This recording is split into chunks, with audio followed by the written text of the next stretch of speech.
Hi friends, welcome to 5 Minutes Tech YouTube channel.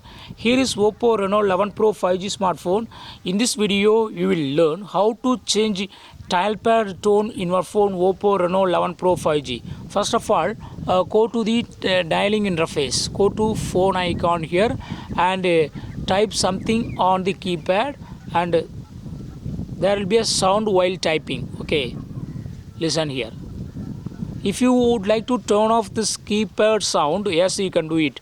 What you have to do is just go to the settings of your phone here, then go to sounds and vibration, and here select more sounds and turn off this button dialpad tone. Okay, so that dialing keypad tone will not be available as of now. Okay, go to the phone interface and type something on the dialing keypad. There is no sound as of now.